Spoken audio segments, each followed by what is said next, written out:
तस्य गंगा प्रवहति देवोऽपि संस्कृतं कथयति। आगे वाला श्लोक देखिए, बोले यत्रोन्मत्ता भ्रमरमुखराः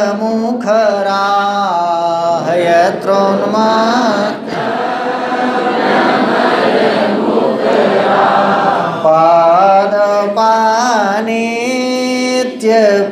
पादपानित्यपुष्पाः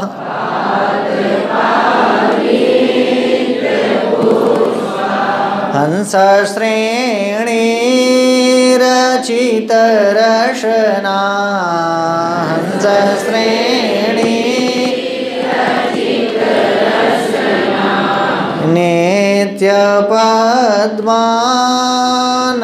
नित्यपद्मानलिन्याः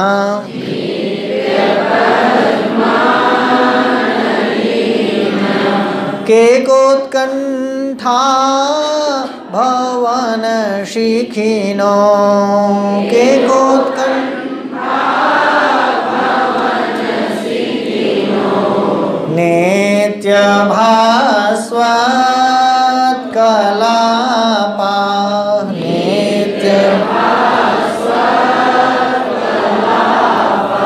नित्यज्योत्स्ना प्रतिहततमो नित्यज्योत्स्ना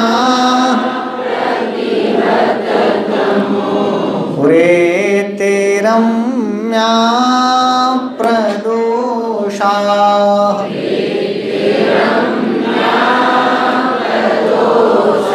प्रदोषा माने हाँ। अब वो आगे आगे पूरा बता रहे हैं, अलकापुरी का वर्णन ही अभी आप पढ़ रहे हैं। अलकापुरी का छोटा थोड़ा वर्णन करते हुए मेघ को बता रहा है कि कैलाशपुरी पहुंचने के बाद जो पुरी तुम्हें दिखाई पड़ेगी वो अलकापुरी होगी, क्योंकि वहाँ की स्त्रियाँ ऐसे ऐसे होंगी। और पहले तो श्लोक में उसने बताया कि तुम्हारे जैसी ही वहाँ की स्त्रियाँ होंगी, दूसरे में बताया कि छहों ऋतुओं के फूल स्त्रियों की साज सज्जा में रहेंगे, और तीसरी लाइन में बता रहे हैं कि और नगरी में क्या क्या होगा। बोले यत्र उन्मत्त भ्रमर मुखराः और पादपाः नित्य पुष्पाः। पादपाः माने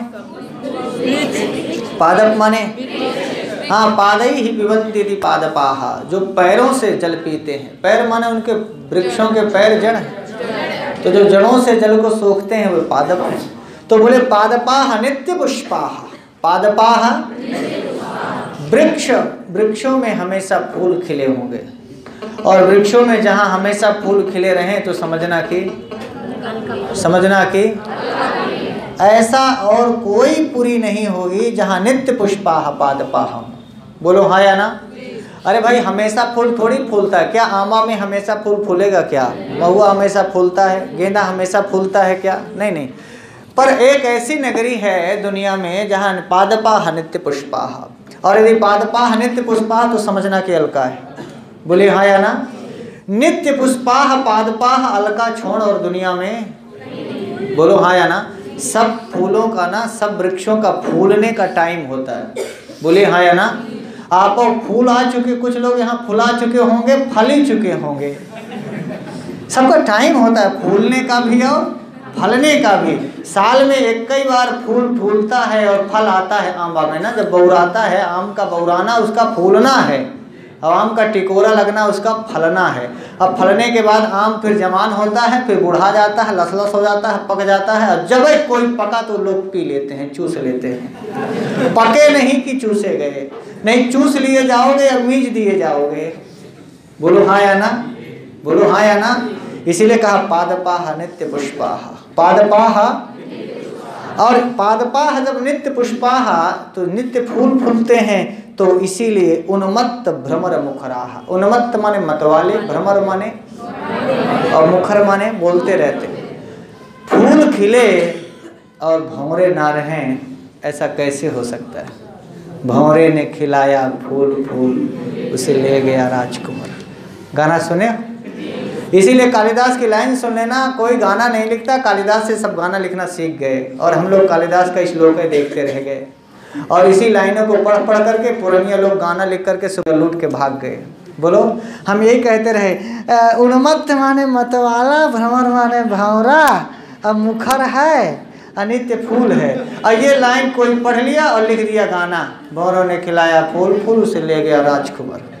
बोलो हाँ। और जबकि कालिदास प्रथम शताब्दी में ये लाइन लिख गए थे। कोई हम लोग जैसा होशियार आदमी होता तो गाना हम लोगों को लिखना चाहिए था। बोले हाँ, हम लोग लुल्ल आदमी है ना, हम अर्थ पकड़ते हैं।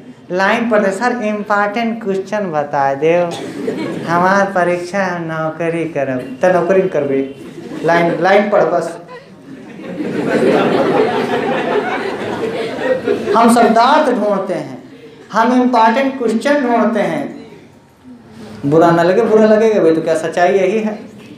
सब संस्कृत का रस ले गए दूसरे भौरे, और हम लोग यहीं रह गए। अनाघ्रातम पुष्पम किसले मलूनम कर रुहे। सारा आयुर्वेद, सारा योग यहाँ से पढ़ा करके रामदेव का करोड़पति बन गया, तुम भूल नहीं गए। हाँ, मेरा कोई किसी से विरोध नहीं है, मैं सिर्फ ये बता रहा हूँ कि यहाँ कितना रस है। रामदेव कहीं नौकरी नहीं ढूंढने गया। रामदेव ने देखा कि हम माल है, और माल भौरा बन करके चूस लिया, और चूस रहा है अभी, और चूसेगा, और हम तुम नौकरी ढूंढ, प्राइमरी में नौकरी लगवा दे हमार। योग सूत्र पढ़े बैठा है, प्राइमरी में नौकरी ढूंढ रहा है। यत्रोन्माता भ्रमर,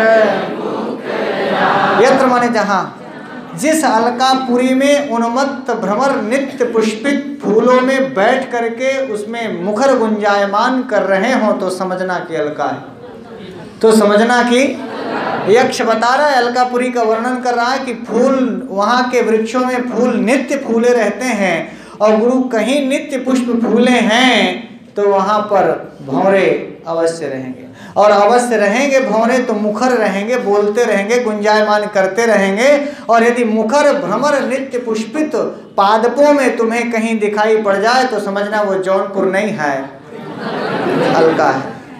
बोलो क्या है? और ये दुनिया में नित्य पुष्पा नगरी और कहीं नहीं मिलेगी। नित्य पुष्पा कह रहे हैं, क्या कह रहे हैं? तो प्रयागराज में नहीं संभव है, दुनिया की किसी नगरी में नित्य पुष्पा नहीं। एक समय आने पर सारे फूल फूलते हैं, लेकिन जहाँ सारे फूल एक साथ खिले तुम्हें मिल जाए, समझना कि अलका है। बोलो हाँ या ना? क्या परिचय दिया है गुरु, यूनिक परिचय। लक्षण या परिभाषा वही होती है जो सब जगह लागू ना हो, जिसके लिए दी जाए उसी पर लागू हो। ये सारी परिभाषाएं, व्हाट इज अलका, अलका क्या है, कैसी है, तो उन्होंने एक लाइन में फिर, अभी तो अलका का ही परिचय चल रहा है। बोलो हाँ, तो बड़ी यूनिक सा परिचय दिया कि जहाँ नित्य पुष्प खिले रहें और भंवरे बैठे रहें, समझना कि अलका है। दूसरी लाइन में कहा क्या? बोले हंस श्रेणी रचित रस, हंस श्रेणी पंक्ति बनाए हैं, और उससे रसना माने करधनी बन गई है, रचित माने बन गई है, करधनी बनाए हैं।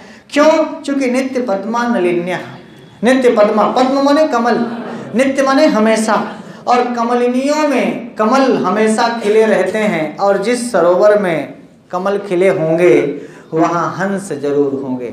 बोलो हाँ, वहाँ हंस। नीति शतक में आपने पढ़ा कि यदि विधाता बहुत रूठ जाए तो हंसों के लिए क्या करेगा? कमल वन समाप्त कर देगा।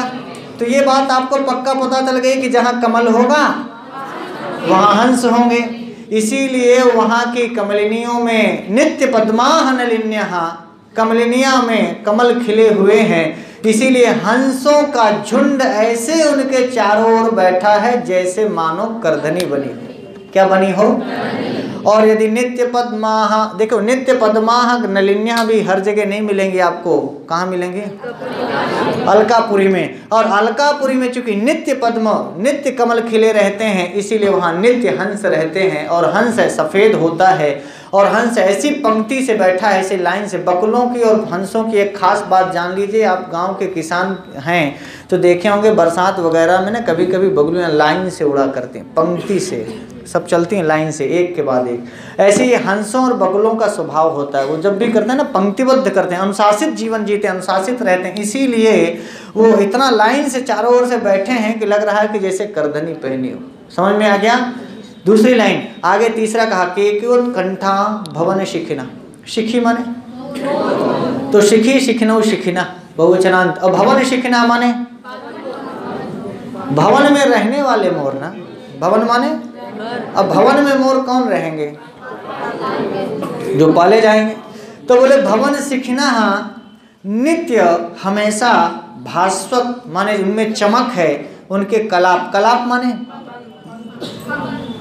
माने जो मोरों के पंख हैं। तो जो मोरों के पंख हैं वो मोरों के पंख नित्य भास्वत, हमेशा कैसे हैं? अच्छा, चमकदार उनके तब होते हैं पंख ना जब बरसात हो जाती है तब। तो क्या होता है, बरसात होने से जो धूल धूसरित होता है वो धुल जाता है। तो मोर जब अपना साफ स्वच्छ सुंदर पंख देखते हैं ना तो देख के उनको खुशी होती है, तो उनको बढ़िया गाने का, चीखने का, बोलने का मन करता है। जब आप भी कभी बड़े खुश होते हैं, बड़े खुशी में होते हैं, तो आप भी सोचते हैं कि चिल्लाएं, वाह, हाई, छन, आउट। कब बोलते हैं ऐसा? जब आप जोश में होते हैं, बड़े खुश होते हैं, बॉलर मान लो बॉलिंग किया, विकेट उखड़ गया, तो बॉलर सिंपल रहेगा? नहीं, जोश में आ जाएगा। बोलो हाँ या ना? ऐसे जब भी आप खुश होते होंगे तो आपको भी बड़ा मजा आता होगा। तो जब वो देखता है ना कि हमारे पंख बड़े साफ हो गए, स्वच्छ हो गए, निर्मल हो गए, तो वो अपना मुंह उठाता है बोलने के लिए, केका करने के लिए। केका ध्वनि होती, मोरों की ध्वनि को केका ध्वनि कहा गया है। तो केका उत्कंठा, उसमें बोलने की उत्कंठा जगती है, वो चिल्लाना चाहता है, गाना चाहता है और अपने पंखों को फैला करके नाचना चाहता है। यदि ऐसे अपना कंठ ऊपर किए हुए गाने की धुन में आपको कहीं पर शिखना मिल जाए, मोर मिल जाए, तो समझना कि अलका है। बोलो, समझना कि, समझ में आ गया? और आपको ये भी पता होना चाहिए, मोर बरसात के सीजन में पंख फैला करके मेघों को देख करके नाचने लगते हैं, खुश होते हैं, बोलते हैं। उनको पसंद आता है वो महीना, क्योंकि बारिश होती है तो उनके पंखों में और श्वेतता आ जाती है, साफ हो जाते हैं। तो कहा लेकिन वहाँ के मोर ना नित्य भास्वत कलापा हैं।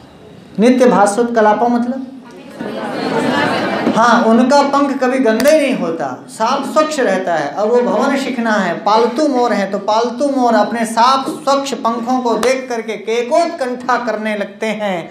केकोत्कंठा करने की उत्कंठा रहती है उनको, कि हमेशा बोलने की उत्कंठा रहती है, बोलते रहते हैं, सिर ऊपर किए हुए, गला ऊपर किए हुए, बोलने का सुर मिलाएं तो समझना कि वो कर लेंगे इसको। और लास्ट में कहा नित्य ज्योत्सना। ज्योत्सना माने होती किरणें, किरणें ना, चांदनी। तो नित्य ज्योत्सना प्रतिहत तमो, तम माने अंधकार, प्रतिहत माने समाप्त हो गया है। और इसलिए वृत्ति माने इस व्यवहार से रम्या माने बड़ी रमणीय हो गई हैं, प्रदोषा माने रातें वहाँ की। अच्छा, हमारे यहाँ की रातें 15 दिन अंधेरी और 15 दिन उजियारी ऐसी रहती हैं। और अलकापुरी की, तो उन्होंने कहा कि ऐसी अलकापुरी बताऊं ना जहाँ 30 दिन उजियारा रहता है। लिखा है नित्य ज्योत्सना। क्या लिखा है? ऐसा नहीं लिखा कि 15 दिन ज्योत्सना 15 दिन अंधियारा, नहीं नहीं, लिखा नित्य ज्योत्सना प्रतिहत तमो वृत्तिरम्या। तमो वृत्ति जो अंधकार की वृत्ति है वो बड़ी रमणीय हो गई है। क्यों रमणीय हो गई है? चूंकि नित्य ज्योत्सना, नित्य चांदनी के रहने से अलकापुरी में 30 दिन चांदनी रातें रहती हैं, इसीलिए प्रदोषा रम्या, इसीलिए वहाँ की रातें बड़ी रमणीय हैं। और रातें रमणीय होती हैं, ये सुहानी चांदनी रातें हमें सोने नहीं देती। सुहानी रातें कब होती हैं? जो चांदनी रातें होती हैं। कैसी रातें? तो नित्य ज्योत्सना क्या? प्रदोषा। नित्य ज्योत्सना क्या? नित्य चांदनी युक्त होती हैं क्या? रातें। और चांदनी युक्त होने से प्रतिहत तमो वृत्ति रम्या, रम्या माने रमणीय, और प्रतिहत माने समाप्त हो गई है, नष्ट हो गई है। तमो वृत्ति, अंधकार वृत्ति जो है, अंधकार वृत्ति जो है, रातों में क्या होता है? अंधकार। वो अंधकार वृत्ति नित्य ज्योत्सना होने से प्रदोषा बड़ी रमणीय हो गई हैं। कर लेंगे इसको। रातें हमेशा चांदनी वाली कहाँ की होती हैं? भवन शिखना क्या कर रहे हैं? के का ध्वनि कर रहे हैं। बोलो हाँ या ना? और कमलिनिया नित्य पद्मा। कमलिनिया क्या? हाँ, कमलिनी, नलिनी का एक अर्थ सरोवर या बावड़ी भी होता है और एक अर्थ कमलिनी भी होता है। तो वहाँ की जो बावड़ियाँ हैं, वहाँ की जो छोटे छोटे ताल तलैया हैं, उनमें नित्य कमल के फूल खिले हैं, और नित्य कमल के फूल खिलेंगे तो वहाँ हंस रहेंगे, और हंसों के बैठने से लगता है जैसे हंसों ने करधनी बना दी हो। बोलो हाँ या ना। और नित्य पुष्पाह क्या पादपाह, नित्य पुष्पाह पादपाह, नित्य पद्माह नलिन्याः, और नित्य भास्वत कलापाह भवन शिखिनः, और नित्य ज्योत्स्नाः प्रदोषाः। यत्र सा अलकापुरी, जहाँ ये सब है वो क्या है? हाँ, और यत्र है आपके पहली लाइन में लिखा है यत्रोन्मात। तो यत्र से किसका बोध हुआ? कर लेंगे ना। दूसरी वाले श्लोक में देख लीजिए, यहाँ भी लिखा था क्या? सीमंते च त्वदुपगम यत्र नीपम। याद आया ना? पहले श्लोक में देख लीजिए, प्रासादास्त्वां तुलयितुमलं यत्र तैस्तैर्विशे। पहली लाइन में यत्र है, मिल गया। यत्र तैस्तैर्विशे। तो पहली लाइन में यत्र का मतलब क्या है? अलकापुरी में। दूसरी लाइन में देखा यत्र नीपम वधू। ये दूसरी लाइन में यत्र का क्या मतलब है? हाँ, तीसरे श्लोक में अभी आपने पढ़ा ना, यत्रोन्माता